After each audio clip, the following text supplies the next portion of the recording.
주대표와 예배 캠페인 같이 하겠습니다. 복음의 사람 예배자로 살게 하소서. 우리는 가정의 예배자입니다. 우리는 영적 예배자입니다. 우리는 삶의 예배자입니다. 아멘. 이번 주 묵상 말씀 야고보서 2장 17절 우리 세 번 같이 하겠습니다.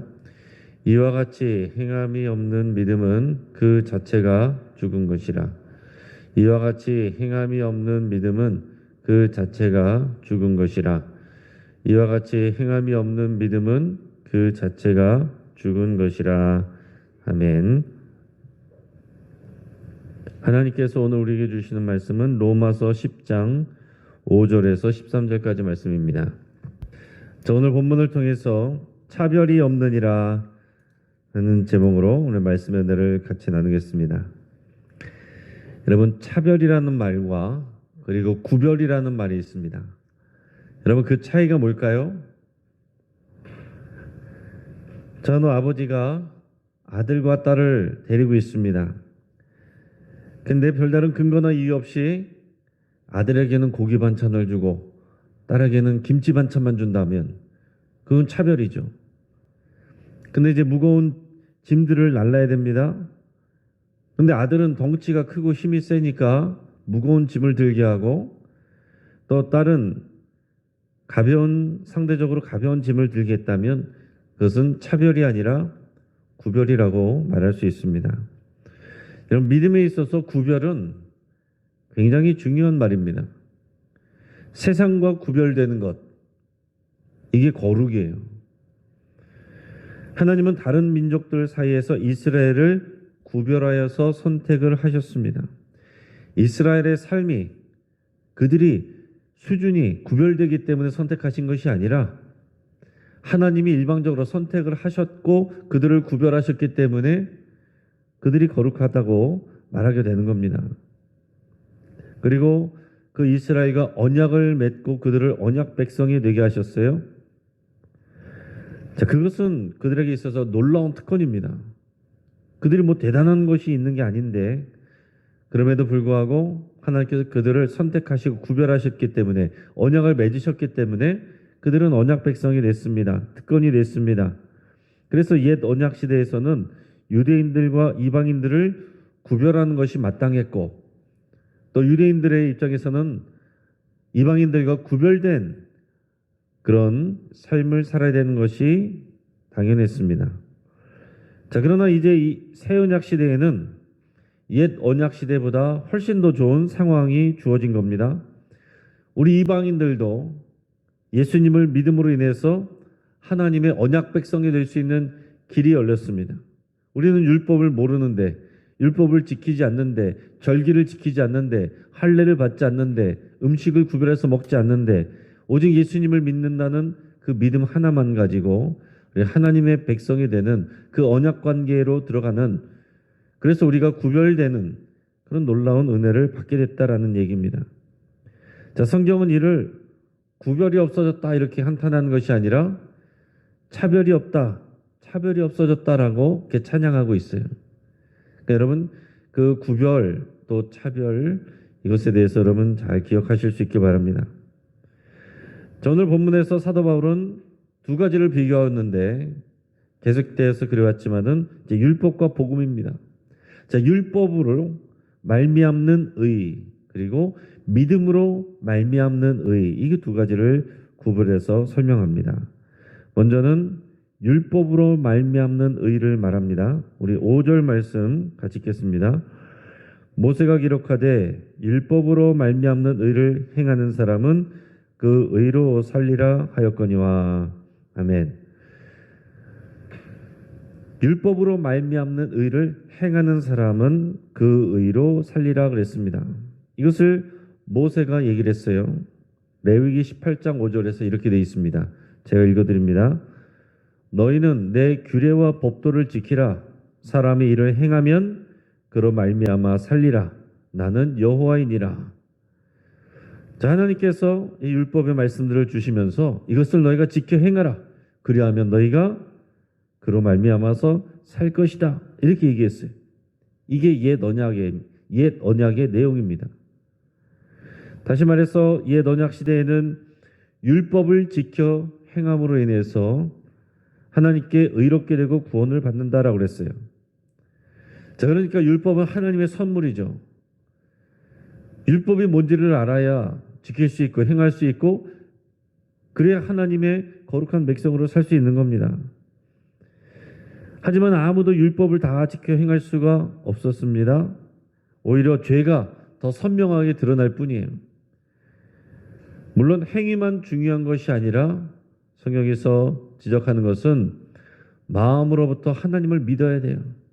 언약의 하나님이신 하나님을 온전히 믿고 신뢰해야 됩니다. 그리고 하나님이 주신 율법을 마음으로부터 믿어서 순종을 해야 돼요. 그럴 때 하나님의 의를 받게 된다라는 겁니다.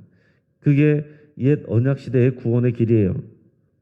하나님과 올바른 관계를 맺게 되는 것, 그것이 하나님의 의를 받는 것인데 하나님의 뜻이 드러나 있는 율법을 지켜 행할 때 그럴 때 하나님과의 올바른 관계가 되는 겁니다.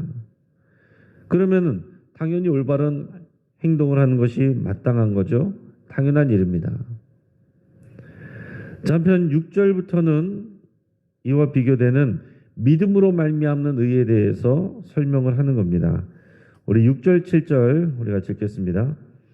믿음으로 말미암는 의는 이같이 말하되 네 마음에 누가 하늘에 올라가겠느냐 하지 말라 하니 올라가겠느냐 함은 그리스도를 모셔 내리려는 것이요 혹은 누가 무저갱에 내려가겠느냐 하지 말라 하니 내려가겠느냐 함은 그리스도를 죽은 자 가운데서 모셔 올리려는 것이라. 아멘. 여기 무슨 얘기인 것 같습니까? 우리 그냥 말씀만 읽으면 이게 도대체 무슨 말인가, 뭘 얘기하고자 하는가 좀 헷갈릴 수가 있어요. 자, 새 언약 시대에 사는 사람들은, 우리들은 어떻습니까? 믿음으로 말미암는 의를 받으며 사는 사람들이에요. 믿음으로 의롭게 되는 사람들입니다. 행위 없이도 믿음만으로 의롭다 함을 받는 사람들이에요. 왜냐하면 예수님이 우리가 받아야 될 모든 율법의 저주 그리고 율법의 요구를 다 채우시고 받으시고 죄인들이 받아야 될 모든 징계를 다 받으셨기 때문에 그 예수님을 믿으면, 그 예수님을 받아들이면, 예수님을 모시면 그분의 거룩한 의가, 그 안에 있는 하나님의 의가 우리에게 주어지는 겁니다. 그렇기 때문에 중요한 것은 우리가 구원을 위해서 뭔가를 덧붙이려고 하면 안 된다는 거예요. 뭔가 우리가 구원을 위해서 애쓰고 수고하고 노력하려고 그러면 안 된다는 얘기입니다. 물론 오늘 우리가 묵상 말씀을 읽은 것처럼 행함이 있는 믿음, 행함이 있는 믿음이 중요한 거고 행함이 없는 믿음은 죽은 것입니다. 그런데 그것은 구원 이후의 문제이고 구원 받기까지 있어서 우리는 뭔가를 덧붙이려고 하면 안 된다는 거예요. 애쓰고 노력하는 거 그게 의미 없는 일이다라는 얘기입니다. 자, 이것을 구분해야 되고 헷갈리면 안 됩니다. 구원받기 위해서, 구원받은 이후에, 구원받기 위해서는 선한 일이 필요 없고 구원받은 후에는 당연히 선한 일이 필요한 거다. 이게 딱 구별이 돼 있어야 돼요. 자, 어떤 사람은 구원을 위해서 예수님을 다시 하늘에서 모셔 내릴 필요가 있다 이렇게 얘기합니다. 누가 올라가서 예수님 좀 데려와야 되는 거 아니냐? 그럴 필요가 없다는 거죠. 예수님은 이미 부활하셔서 하늘에 올라가셨는데 그분을 다시 끌어내리겠느냐? 그럴 필요가 없다라는 얘기예요. 자, 어떤 사람은 구원을 위해서 누가 무정에게 내려가서 예수님을 다시 끌어올리겠느냐? 이렇게 말할 수 있는데 그럴 필요도 없다는 거예요. 왜요? 이미 예수님은 부활하셨기 때문에 누가 무적에게 내려갈 필요도 없다는 얘기입니다. 물론 이것은 사도 바울의 상상 속의 질문이에요. 누군가 그렇게 얘기할 수 있는데 그럴 필요 없다는 거죠. 지금 반어법을 구사하는 겁니다. 우리는 이미 하늘에 올라가 계신 예수님을 모시러 갈 필요도 없고 부활하신 예수님을 우리가 죽음 가운데서 다시 모셔올 필요도 없어요. 우리는 구원에 대해서 뭔가 기여를 할 필요가 없습니다. 그렇게 할 수도 없습니다. 절대로 그래서는 안 돼요. 오직 믿음, 오직 은혜. 예수님이 모든 것을 다 이루어 놓으셨고 우리는 그 예수님을 받아들입니다. 이럴 때 하나님과 우리가 올바른 관계가 되는 하나님의 의를 받게 되는 겁니다.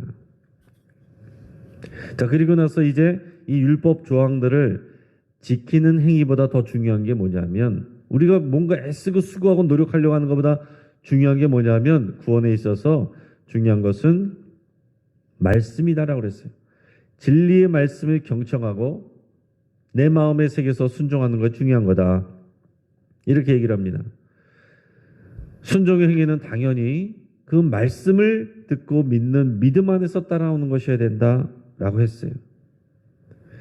여러분, 그 이전에 새 언약 시대의 구원을 그럼 어떻게 받을 수 있습니까?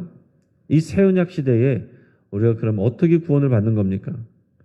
8절에서 10절까지 말씀을 우리 같이 읽겠습니다. 그러면 무엇을 말하느냐? 말씀이 네게 가까워 내 입에 있으며 네 마음에 있다 하였으니 곧 우리가 전파하는 믿음의 말씀이라. 네가 만일 내 입으로 예수를 주로 시인하며 또 하나님께서 그를 죽은 자 가운데서 살리신 것을 네 마음에 믿으면 구원을 받으리라. 사람이 마음으로 믿어 의에 이르고 입으로 시인하여 구원에 이르느니라. 아멘. 여러분, 이 말씀, 특별히 로마서 10장 9절 10절은 우리가 구원의 복음을 설명한 데 있어서 필수 구절이고 핵심 구절입니다. 우리가 어떻게 구원을 받습니까? 뭔가 노력해야 됩니까? 교회 열심히 나와야 됩니까? 헌금을 많이 드려야 됩니까? 오직 진리의 말씀을 잘 듣고 나의 마음으로 예수님을 믿고 내 입으로 예수님을 시인하면 구원을 받는다 그랬어요. 여러분, 우리 세례가 그런 것입니다. 세례를 받아서 우리가 죄가 씻어지고 구원받는 게 아닙니다. 가톨릭은 지금 그렇게 얘기하고 있어요. 그것이 아니라 우리는 오직 믿음으로 주의 말씀을 듣고 경청하여 그 말씀 때문에 우리의 믿음으로 예수님이 이미 부활하셨고 내 죄를 대속하셨고 그것을 믿는 믿음을 가질 때 예수님이 내 문제를 해결하셨다는 것을 믿고 그분을 영접할 때 내 죄가 씻어집니다. 그리고 내 입으로 시인하는 거, 교회 앞에서 시인하는 거, 이게 세례식이죠. 그래서 세례식은 이미 구원받은 사람이, 믿음으로 구원을 받은 사람이 사람들 앞에서 이것을 예식을 통해 확증하는 겁니다. 우리는 마음으로 믿고 입으로 예수님을 시인해야 돼요. 여러분, 이거 각자 이것을 확인하시면 되고 누군가에게 복음을 전할 때 이렇게 전해주면 됩니다. 먼저 마음으로 말씀에 나온 내용을 믿고 이것을 입으로 시인하는 것, 이게 우리에게 필요한 거죠.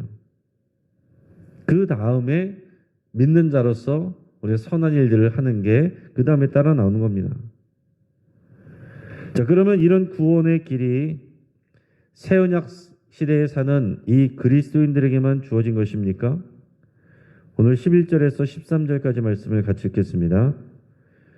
성경에 이르되 누구든지 그를 믿는 자는 부끄러움을 당하지 아니하리라 하니 유대인이나 헬라인이나 차별이 없음이라. 한 분이신 주께서 모든 사람의 주가 되사 그를 부르는 모든 사람에게 부유하시도다. 누구든지 주의 이름을 부르는 자는 구원을 받으리라. 아멘. 하나님이 주시는 구원의 길은 모양은 다릅니다. 옛 언약 시대는 언약의 길이었어요. 새 언약 시대는 예수 그리스도가 길입니다. 달라 보이지만은 같은 것이다, 이렇게 말씀하고 있는 거예요. 옛 언약 시대에도 단지 그것을 지키는 것만이 아니라 그것을 마음에 믿어서 그것을 지켜 행할 때 구원받게 되는 것이고, 새 언약 시대에 사는 우리도 주님이 주신 말씀을 믿어서 의에 이르는 것이다. 유대인이나 헬라인이나 이 구원을 받는 일에 대해서 차별이 없다, 이렇게 얘기했어요. 여러분, 우리에게 있어서는 이것은 놀라운 은혜의 말씀이고 유대인들의 입장에서는 좀 화가 날 만한 일입니다. 자신들의 특권인데, 우리들은 선택받은 민족인데, 다른 이방인들하고 구별된 사람들인데, 그렇게 구별되기 위해서 율법적으로 얼마나 노력했는데, 그런데 구원에 있어서 이방인들하고 차별이 없다. 그 유대인들은 지금도 받아들이지 않는 거죠. 근데 율법보다 훨씬 더 좋은 것이 바로 예수 그리스도의 복음입니다. 우리는 그 복음을 받아들이는 사람들이에요. 율법을 다 지켜 행할 수 없는데 그것을 다 만족시키신 예수 그리스도, 그분을 믿기만 하면 우리는 구원을 받고 의롭다함을 받는 이 놀라운 특권을 우리는 받게 된 겁니다. 구원에 있어서 유대인이나 헬라인이나 차별이 없다, 이렇게 선포하고 있어요. 그래서 예수님은 이제 유대인들만의 구원자가 아닙니다. 주를 믿고 믿음으로 의지하는 자들은 누구나 다 구원을 받게 됩니다. 그 덕분에 오늘 저 여러분들이 이 자리에 앉아 있는 겁니다. 이제 말씀을 정리하겠습니다. 여러분, 구별은 그리스도인들에게 중요합니다. 여전히 우리들에게 중요해요. 차별 없는 은혜로 구원받은 우리는 이 땅에서 구별되게 살아야 돼요. 구별되는 것이 거룩입니다. 하나님이 우리를 구별하셨기 때문에 우리가 거룩한 것이고, 또한 우리가 구별된 삶을 살아야 거룩해지는 겁니다. 세상 사람들과도 구별돼야 돼요. 그렇다고 우리가 산으로 들어가라는 게 아닙니다. 세상 속에 살면서 세상의 가치관이 아니라 하나님 나라의 가치관으로 살아가는 것. 굳이 왜 저렇게 해야 돼? 그게 구별이 된 삶이죠. 하지만 하나님의 사랑과 생명의 기회는 차별이 없습니다. 유대인들은 율법을 마음으로부터 믿고 지켜 행함으로 의롭게 될 수 있었습니다. 하지만 실패했어요. 그리스도인들은 복음을 마음으로 믿고 입으로 시인하여서 구원을 받습니다. 자, 차별 없는 은혜로 구원받은 우리는 또한 남들을 차별하지 말아야 돼요. 차별 없는 은혜를 받았는데 교회 안에서 차별이 있다. 말이 안 되는 것입니다. 예수 그리스도 안에서 구별되었기에 우리의 말과 행동과 태도는 세상과 구별되어야 됩니다. 여러분, 세상은 차별하죠. 이미 다 차별받습니다. 이미 다 등급이 나눠져 있어요. 부류가 나눠져 있습니다. 어울릴 수 없는 사람들, 사는 데가 이미 다 구별이 되어 있고, 여러분 성적으로 다 구별되어 있고, 이미 계층으로 구별되어 있고, 우리 재산 정도로 다 차별되어 있고, 세상은 다 차별하고 있어요. 하지만 우리는 차별 없는 사랑과 은혜를 받은 사람들이고, 세상의 그런 차별하는 방식이 교회 안에서 그대로 이루어져서는 안 된다라는 얘기죠. 그렇다면 교회는 그냥 세상과 다를 바가 하나도 없는 것입니다. 교회 안에서뿐만 아니라 우리 세상 속에서도 우리는 세상에 차별하는 방식이 아니라 차별 없는 하나님의 은혜의 그 가치관을 가지고 살아가는 사람들이고, 그러면서 우리는 세상과 구별되는 삶을 살아가는 사람들입니다. 이 놀라운 사랑과 은혜를 누리고 또 그대로 실천할 수 있는 우리가 되기를 주의 이름으로 축복합니다. 같이 한번 기도하겠습니다. 오늘 말씀을 붙잡고 함께 기도합니다. 우리에게 차별 없는 사랑과 은혜를 부어주신 하나님께 감사를 드릴 수 있길 바랍니다.